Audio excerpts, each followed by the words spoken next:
doing today?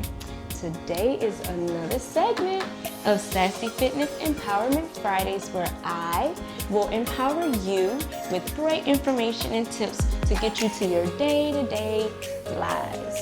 So, what are we talking about today? You know what? I don't have a specific topic. I'm just gonna go with the flow. I got my boo here recording me. Y'all don't see him, but he's there. So he's gonna just ask a few questions that he probably thinks of, or he's heard, or just things that he may want to ask. So we're gonna give him the floor and see what questions he might want to ask, and I'll expound on that. And maybe, hopefully, I can empower you ladies to be amazingly, beautifully you. Let's get to it.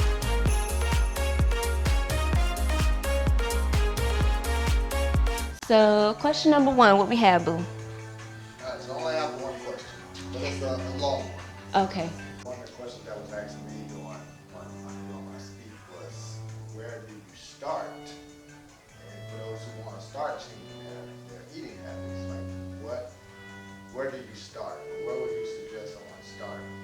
Okay, so that's actually a really good question. I've gotten that question as well. As far as starting, my suggestion is to take baby steps.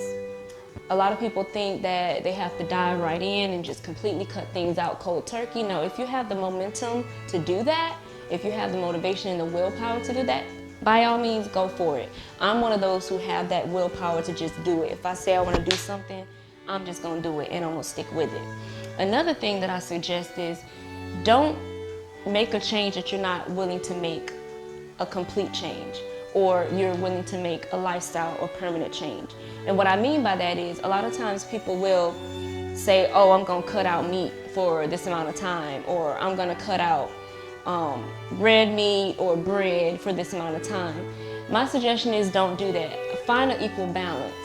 If bread is something that you like, you don't have to completely cut it out, but have it in moderation. Don't eat it 5 days a week. If you like pastries or whatnot, my suggestion is pick one day out of the week that you have that one pastry and work your way towards that goal.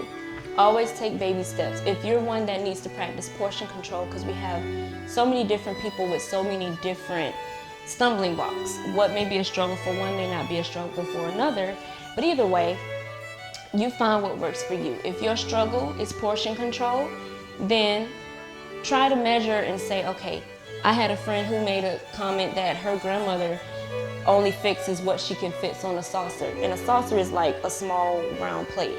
So if what you want to eat cannot fit on that saucer, then you don't need to eat it.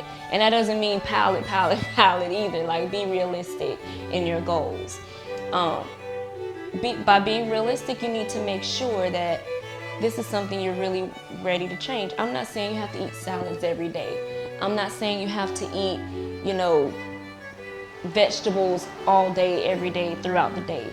It just needs to be balanced. I always say 80-20 as a rule of thumb. Now for me, I think that one major suggestion and one major pointer I want to give to you ladies is we need to stop shaming one another for whatever their dietary needs are. I'll use myself as an example. I went to a singing event this Saturday, and many of you who follow me know that I've recently decided to give up meats completely. I started off as a pescatarian, just doing fish, and I still find myself mainly eating vegetables. Now, I did it for my own personal reasons. It makes me feel better. My health is better. Not that my health was bad before, but I know that in my family, that high blood pressure runs heavy in my family. So it's not the sickness that runs heavily, it's the reaction or the response to the foods that causes the high blood pressure. So I was eating healthy, and I would eat turkey, chicken every once in a while. Every once in a while I would eat the lean beefs, and my blood pressure was climbing. Now, it wasn't in the high range, but it was borderline high. The last time I checked my blood pressure, it was 135/89. So it was like borderline high. And I'm like, how is my blood pressure this high when I exercise every day? I eat a relatively healthy diet. Like, I don't understand. So I gradually took meat out of my diet. And now I'm completely a vegetarian, and I absolutely love it. I feel amazing. I'm full of energy. And I just checked my blood pressure on Friday. and my blood pressure was 105/78. So that goes to show you how big an impact what foods you eat make on your health. So what I'm saying is, I went to this singing event, and you know, I'm just gonna say it, we as black people, when we cook, we like to cook with a lot of things that we don't need, like fats and butters and lards and all these things. And so we went to this event, and they had food at the end, and they had chicken and rice, vegetables, and fried chicken. And so I was out selling our musical CDs and my body butters, TSF Organics, boom, yeah. So, and since I was out selling, they were like, well, do you want to go ahead and get your plate, since when everyone comes out, you might not get a chance to eat. So I was like, sure, that'll be cool. And I told them before they fixed my plate that I didn't eat meat. And you will not believe the reaction that I got. When I told the lady I didn't eat meat, her comment was, so what you eat in a place of meat? I said, vegetables. And she said, oh, somebody told you to cut meat out your diet or something? I said, no. I said, and then another lady interjected, and she was like, it's probably just a personal preference. And then she asked, so have you noticed yourself losing weight? I said, I'm not doing it for weight loss reasons. I'm doing it for my health. And then I mentioned the situation about blood pressure and etc. And I'm thinking to myself, why is she drilling me? Because all I asked her was to not put meat on my plate. But this is not the only instant or situation where I've dealt with this. So a lot of times we don't understand how the things that we say can offend another person or can make another person feel bad. She basically made me feel bad because I didn't eat meat, and she frowned at me for not eating meat. But if the roles were reversed and I did that to her and say, why you eating all that meat, then I would be the one in the wrong. So a lot of y'all may not want to hear this, but it's the truth. You need to be careful how you come at people. Everyone has their own journey. Everyone has their own goals.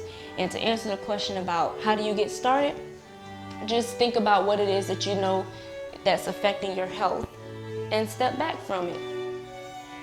I've had people say, well, you know, I've noticed that when I eat this, it does this to my body. Well, cut it out. Don't eat it. Well, I feel like I have to have it.